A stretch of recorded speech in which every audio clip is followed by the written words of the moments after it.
Hello and welcome to Lecture 9 of our Essentials of Semiconductor Device Physics course. In this lecture, we're going to learn the very important concept of electrochemical potential, which is also called Fermi level. And this is a major parameter describing the physics of semiconductor devices.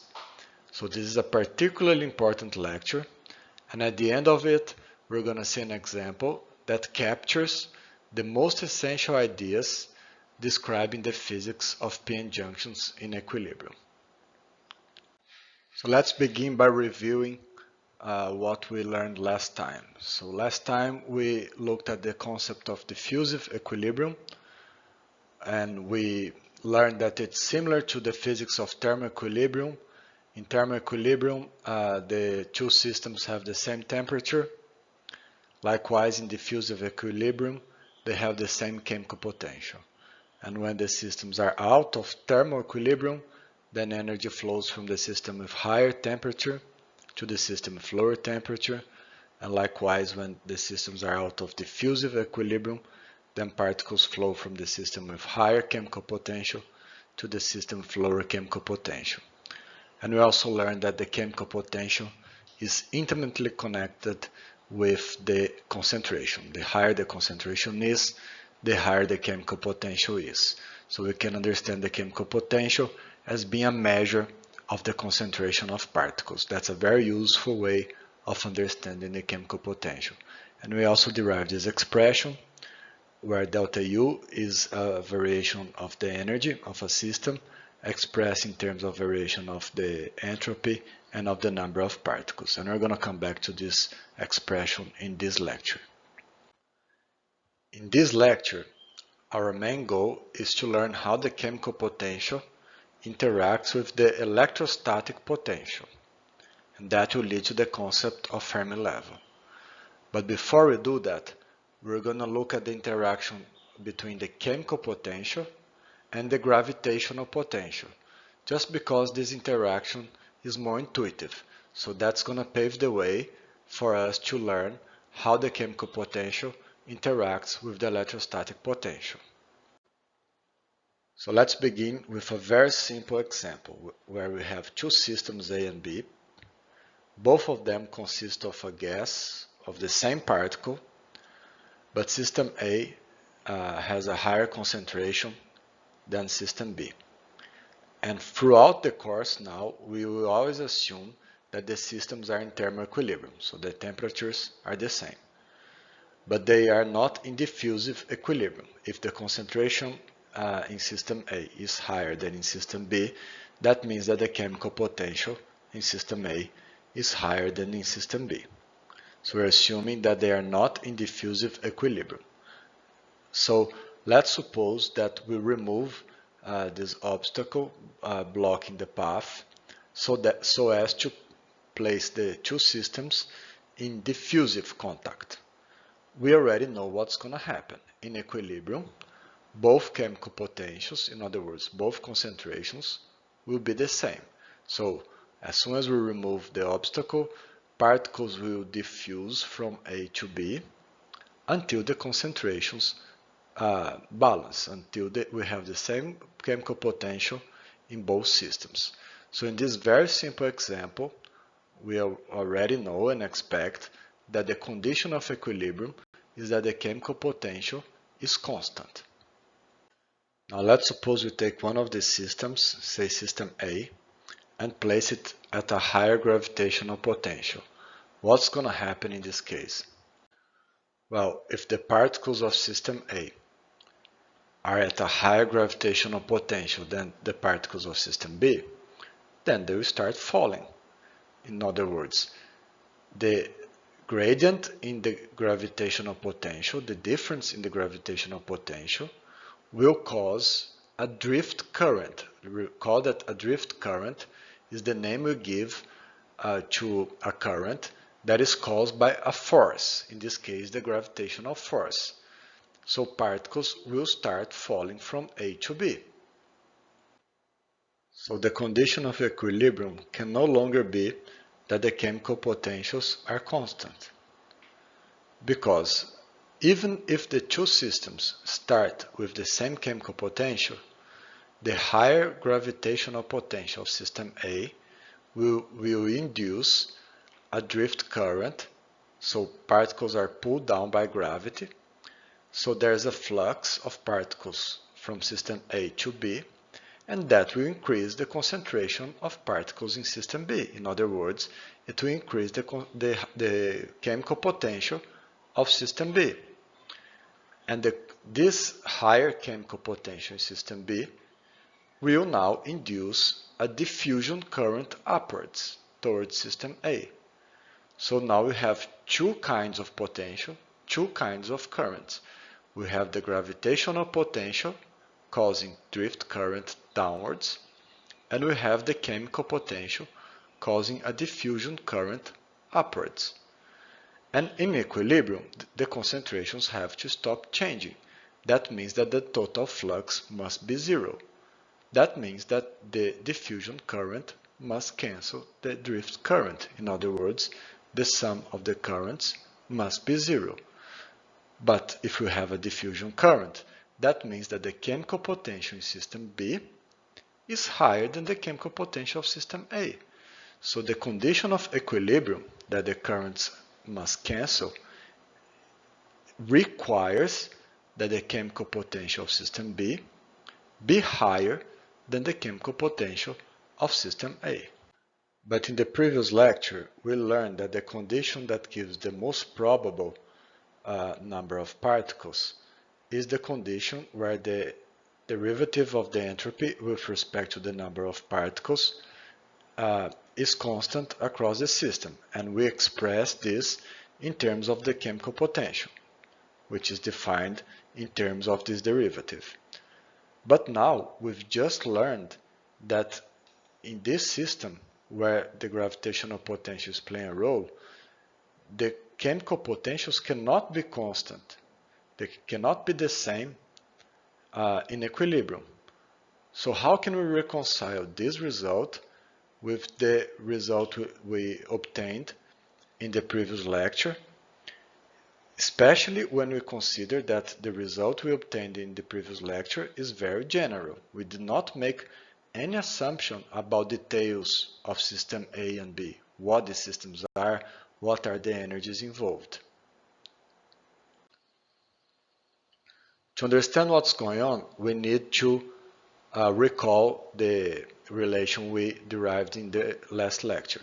So delta U is a variation of energy, and we can understand this variation of the energy, delta U, physically as being the variation of energy we obtain when we bring delta n particles into the system. So suppose that we open a hole in system B, and let's suppose that we throw 3 particles inside system B with kinetic energy, 1 unit of kinetic energy for each of these 3 particles. In this case, delta U is 3, and we are expressing this total kinetic energy into 2 contributions. One of these is the heat, T delta S is what we call heat, and the other is what we call free energy that I mentioned in the previous lecture. But what matters for us here is just to recall that this is the variation of the energy that was caused by bringing delta n particles into the system. So if we do this thought experiment for system B, we open a hole, throw delta n particles and close the hole. And these delta n particles have a total delta UB of kinetic energy. We can express this variation using this expression.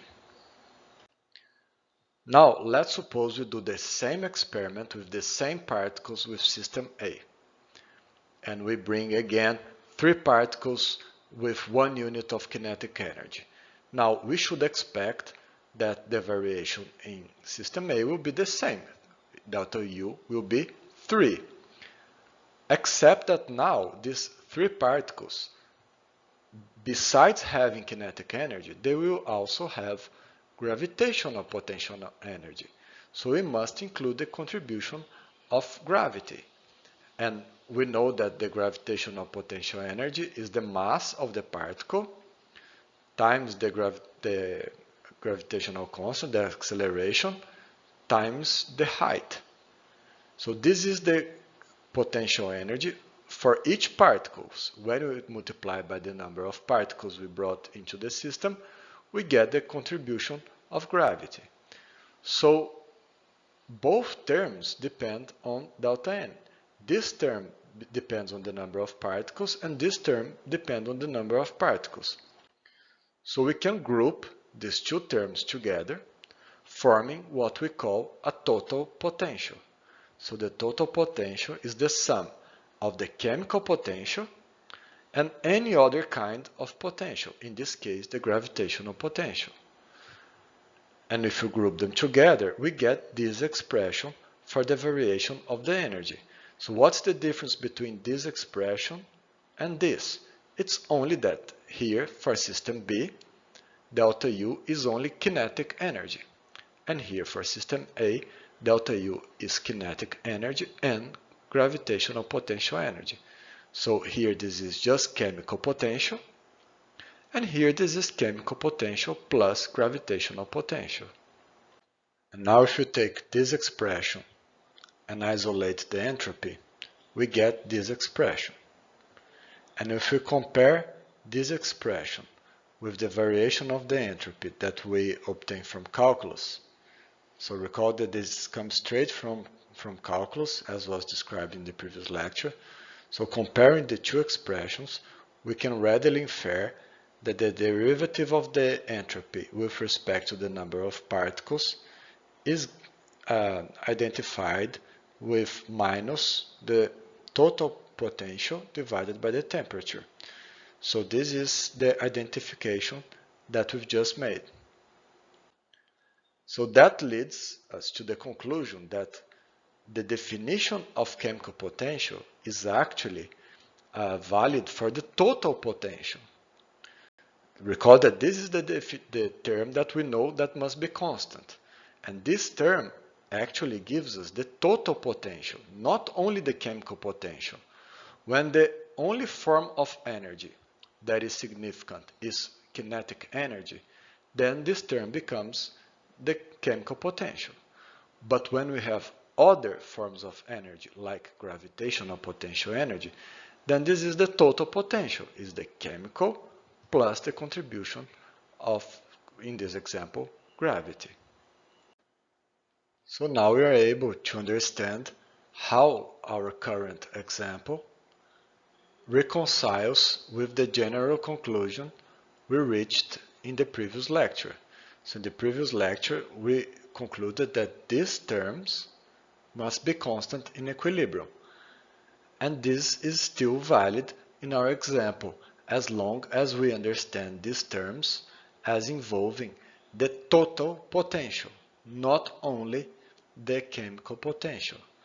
So our conclusion is that in equilibrium, the total potential is constant. So the total potential of system A is equal to the total potential of system B.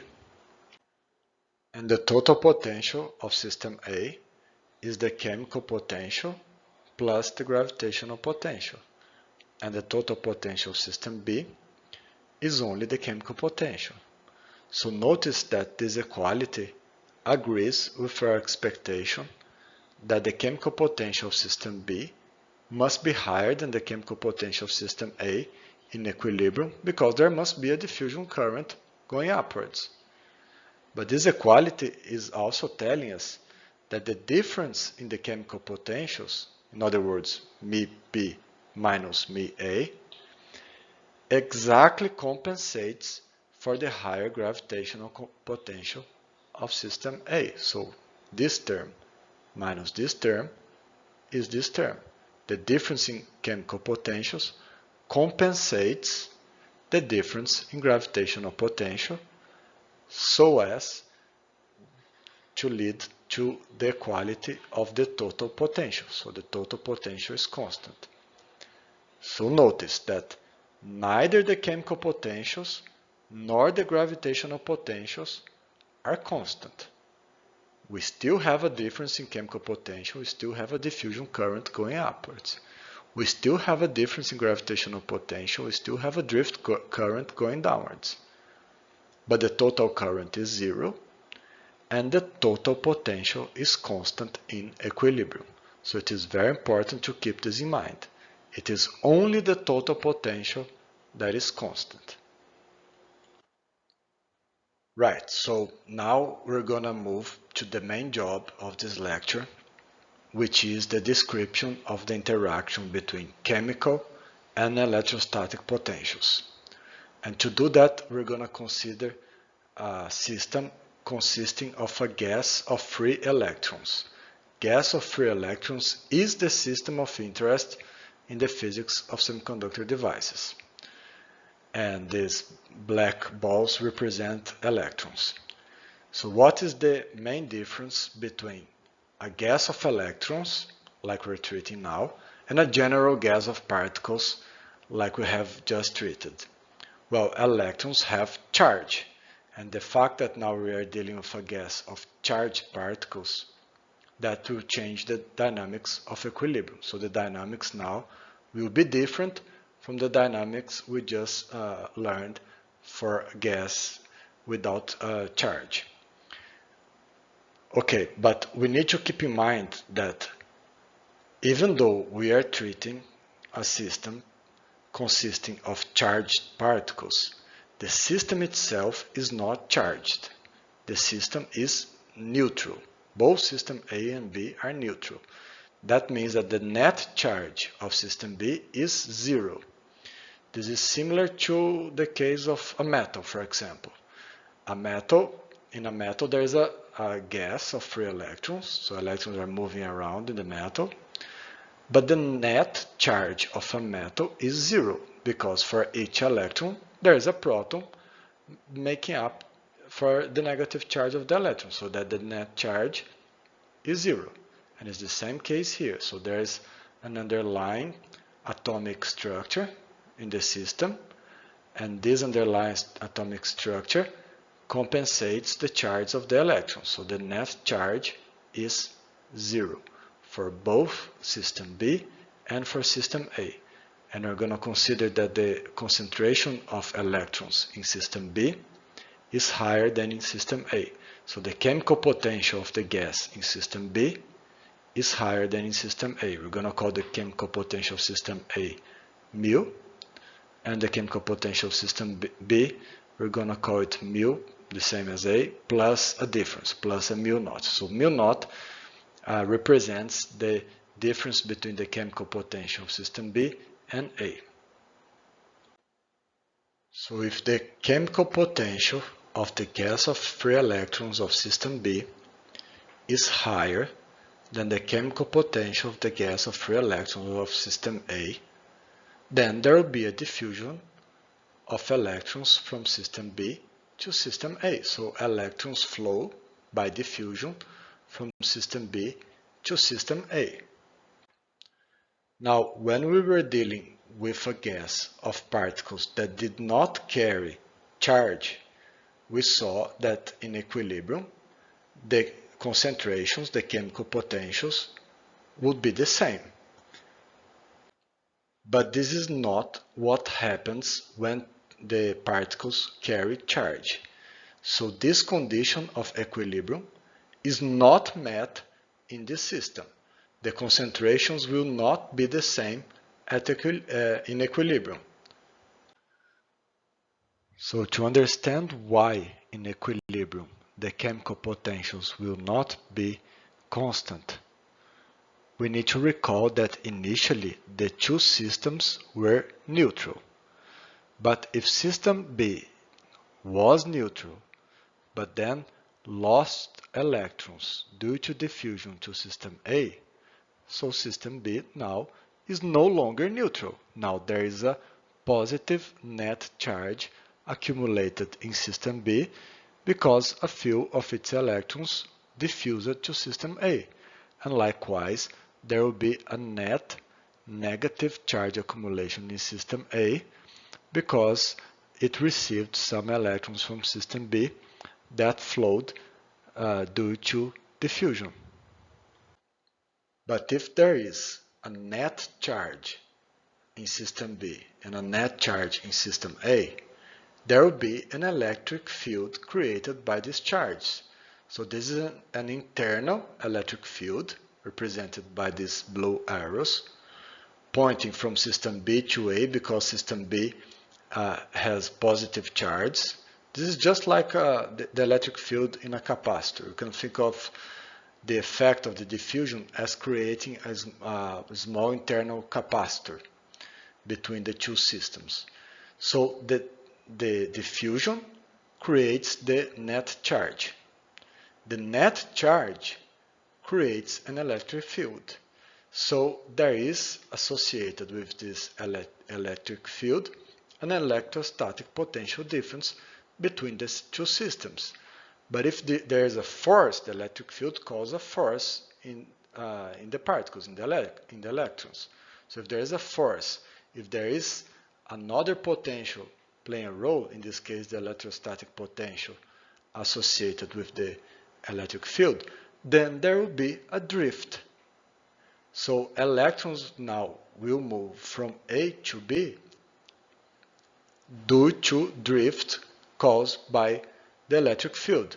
So what happens is that the electron tries to move by diffusion from B to A, and the electric field pulls the electron back. So the electron tries to go from B to A, and the electric field pulls the electron back. Recall that the force the electric field causes on the electrons is in the opposite direction of the electric field because of the negative charge. So we started with a situation that was similar to the two gases at the same gravitational potential. But now we ended with a situation that is similar to the two gases with different gravitational potential, because now there's an electric field. So the electric field here is playing a role that is analogous to the role played by the gravitational potential. It is inducing a drift current. So electrons are flowing now from A to B due to drift caused by the electric field. Okay, so let's sum up the dynamics we've been investigating. So we began with system B having a higher chemical potential than system A. The higher chemical potential induces a diffusion of electrons from B to A. The diffusion then creates a net local charge in system B and A. So system B will have a net positive charge and system A will have net negative charge. These charges create an electric field, just like in a capacitor, and this electric field then creates a drift current. And we can also describe the drift current as being caused by the electrostatic potential difference associated with the electric field. So we have two kinds of potential, the chemical potential and the electrostatic potential, and we have two kinds of current. We have diffusion current and we have drift current. So what happens is that the electrons diffuse from B to A. The diffusion creates the charge. So as electrons move from B to A, this charge accumulation increases, the electric field increases, the drift current increases until the drift current compensates the diffusion current and we reach equilibrium. So as always, equilibrium is reached when the net flux is zero, so when the two currents compensate each other. And as always, equilibrium is always reached when the total potential is constant. And the total potential now is the sum of the chemical potential and the electrostatic potential. So we need to be careful here not to confuse electrostatic potential in units of volts and electrostatic potential in units of energy. We want since we are talking about total potential, we need the electrostatic potential in units of energy. So in units of energy, the electrostatic potential in system A is higher than in system B, because the electric field is pulling the charge, the electrons, back from system A to system B. The electrons try to diffuse from B to A, and the electric field pulls them back. So if we drop an electron here in the field, the electron will move from system A to B, and particles always move from the system with higher potential to the system with lower potential, as long as this potential is in units of energy. But because electrons have negative charge, a higher electrostatic potential in A means a lower voltage in A as compared with B. So let's avoid this confusion. And I am expressing the electrostatic potential difference in units of energy by this term Q V naught. So Q here, this is the magnitude of the fundamental electron charge, 1.6 times 10 to the negative 19 coulombs. And V naught is the work done by the electric field. So it is the electrostatic potential in units of volts. So this is already in units of energy, and this is a positive number. The electrostatic potential is higher in A than in B. So notice that I placed the reference for the electrostatic potential in B. I am stating that the potential in B is 0. The electrostatic potential in B is 0. And we can do that because the electric field creates an electrostatic potential difference. It doesn't matter how we express this difference. Here I said that B has 0 potential and A has the potential Q V naught. But I could say that A has 0 potential and B has negative Q V naught. I just need to move this term to the other side. So this is the statement that the total potential is constant. It is what we expected. And notice that the higher electrostatic potential in system A compensates the higher chemical potential in system B. So neither the chemical potential nor the electrostatic potentials are constant across the system. Just the total potential is constant. And the electrostatic potential that was created due to the accumulation of charge compensates the higher chemical potential of system B. In other words, the electrostatic potential difference is equal to the chemical potential difference, so that the total potential is constant. So the total potential, the sum of the electrostatic and the chemical potential, is called the electrochemical potential, which is also denoted as the Fermi level. So the Fermi level is the electrochemical potential, is the sum of the chemical potential and the electrostatic potential. And it is the Fermi level that is constant across the systems. Neither the chemical potential nor the electrostatic potential by themselves are constant. The chemical potential in B is higher than in A, the electrostatic potential of A is higher than B. But the Fermi level is constant. So the characteristic of equilibrium in a system that consists of charged particles is that the Fermi level will be constant. So this example is very similar to the physics of p-n junction in equilibrium, like we're going to see in a later lecture. The main difference between our system and the p-n junction is that we are considering only one charge carrier, only electrons. And in a p-n junction there are two kinds of charge carriers. There are electrons and holes, but the dynamics is essentially the same as we learned here. Finally, notice that even though we have an electric field, we have an electrostatic potential difference between the two systems. If we plug a voltmeter across the systems, the reading we're going to get is 0. We cannot read this value because a voltmeter doesn't know what it is measuring. It measures only difference in total potential. It measures a current and doesn't know if this current is created by an electric field or if it's created by difference in chemical potential. It doesn't know if it's drift or diffusion. So a voltmeter always measures a difference in the total potential. In other words, the voltmeter measures a difference in the Fermi level. But the total potential, the Fermi level, is constant. So the difference is 0. That's why the voltmeter will give a reading of 0 volts, even though there is an electrostatic potential difference across the systems.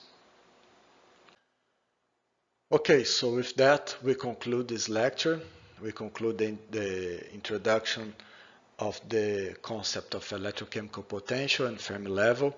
We're going to use this concept throughout the course. The Fermi level is the parameter that we need to understand to make sense of the physics of p-n junctions and electronic devices in general.